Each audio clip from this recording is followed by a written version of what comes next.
Hi guys and girls, I'm Obsidian Ant and welcome to Everything. Now this is a somewhat of an unusual game. It's more of a simulator of, well, just about everything. Here I'm a Diffugia corona, a single-celled organism commonly found in freshwater as well as other places, and now I've switched over to a krill.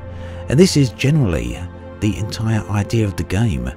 You move around, changing from one creature or from one object to another, and as you do so you get to experience existence from rather unique perspectives. We ascend here up to a larger life form and we find ourselves in the body of a fish.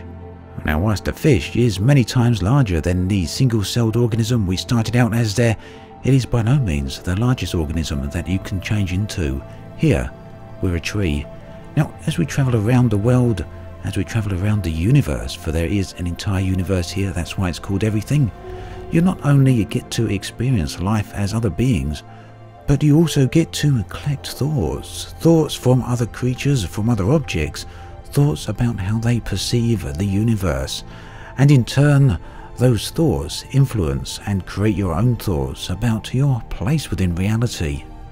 The entire concept is an intriguing one to say the least. And if you've ever found yourself wondering about your place within the universe or wondering about reality itself, then you'll quite likely find this game to be extremely reflective of those moments. It's a game that challenges the entire concept of individuality and shows how everything is connected. So we've moved from a single-celled organism up to higher life forms, eventually to the planetary scale, and now up to a star cluster or perhaps even a galactic scale. Here we can roam around the entirety of the universe and perhaps even existence itself. But this isn't the highest level you can move to. There is one more level, and yes, at this point things do start to get a little bit trippy. We can have a look at what perhaps exists outside of the universe, outside of reality, outside of time. Now everything is at once a somewhat simplistic concept. You just move around of simply being one organism or another, or one object or another, but it's also a very challenging concept on another layer. After all, the ability to travel around and perceive our reality from the perspective of just about everything is certainly something that can give you pause for thought. Now, I don't think anyone could be blamed for giving the impression that this game might just take itself a little bit too seriously. But the fact is, the opposite is actually true. It can be very, very light-hearted and actually goes out its way from time to time to tell you to not take things too seriously, especially thoughts and ideas. Now, it's not only life forms that you can take control of. Here, I'm a simple piece of drift ice roaming around an ice world, and we can then take control of some continental ice. Now what gets interesting here is the whole concept of time changes. As you move around, as you can imagine, ice moves very, very slowly, so time accelerates up to reflect that fact. Now you might get the impression that a game like this has a bit of a philosophic nature to it, and you won't be mistaken. Philosophy is certainly very heavily embedded within it. So much so, in fact, that there's some optional content that you often come across featuring the philosopher Alan Watts.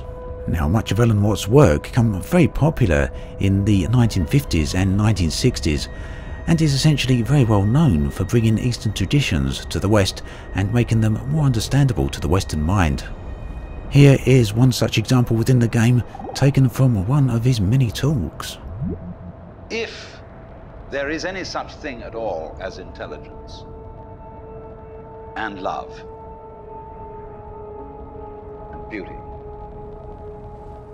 well, you found it in other people.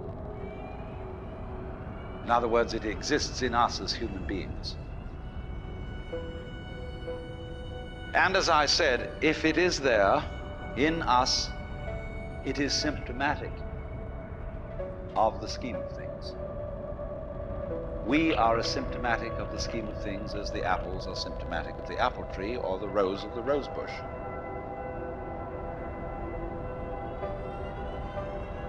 The earth is not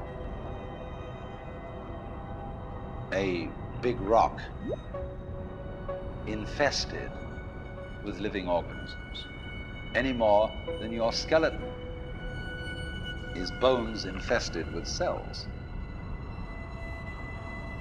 The Earth is geological, yes, but this geological entity grows people.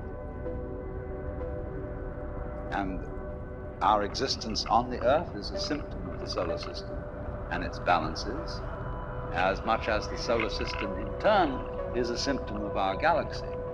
And our galaxy in its turn is a symptom of the whole company of galaxies. Goodness only knows what that's in. So you come across dialogue like this as you travel around the world and interact with various thought bubbles. Now, more often than not, thought bubbles are simply the thoughts of other creatures. And like I say, those thoughts do affect your own thoughts. Thoughts you can generate later on in the game, but occasionally you'll come across the dialogue from various Alan Watts talks. Now, the game is extremely beautiful, and it's also very, very unusual. One of the most unusual things you'll come across straight away is how creatures move around. Now, this may cause a few laughs. It's caused a few laughs around here, to be sure, but it's also a reflection of the game not taking itself too seriously. And I also wonder whether or not it's a bit of a cost-saving fact, as the developer rather, didn't have to go out and create a multitude of animations. Now, as you change from living creature to living creature, you can pair up with other creatures, you can talk with them or sing to them, and you can also dance with them. Now, if you dance with them, you'll create an offspring, a little mini version of yourself, and if you're near other creatures, similar-like creatures, you can pair up with them and start moving around as a herd or as a group. And this is actually pretty interesting because you're no longer seeing the world from the perspective of a single being, but as a multitude of beings. You can often come across man-made structures as well from various time points, and that includes modern-day cities as well. Now, there are a multitude of different environments, from frozen wastelands to grassy plains to deserts, and on the odd occasion you will come across alien worlds with alien landscapes, alien creatures, alien bugs, and alien plant life. It really is hard to classify everything as a game, to be honest. It's more, well, I don't know what it is. It's an experience, it's a plaything, and you might think that after moving around after a few occasions you'll start getting bored of the relatively simplistic game mechanics here, but the scope is such that you can find yourself continuously playing for many hours at a time, and I keep returning back to it for another look. And here you can see some thoughts coming from the shell there, and apparently it doesn't believe in rainbows because it's never seen one. Now, that's an attitude that reminds me of more than one person. Now, later on, as you generate your own thoughts, you may find that single thought there will have somehow influenced your new thought. You might say something, for example, like, I don't believe in ants because I live in the ocean. So, although a very simplistic representation, it's curiously reflective of how thoughts actually work in the real world. That is to say, influenced by everything around us. It's actually very hard to find anything negative to say about everything, and if you can get past the rather crude animations of the four-legged creatures, then the game really is a treat, and it's unlike anything else out there. Now, the game is currently available on PlayStation 4, and it's coming to PC toward the end of April. It's certainly interesting enough that I'm planning on making more videos on this, and I'll be coming back with more of a playthrough, as this video is more of a summary of what the game's really about. So, plenty to see here. For now though, that comes to the end of this video. As always, thanks for watching, and I'll catch you guys and girls next time.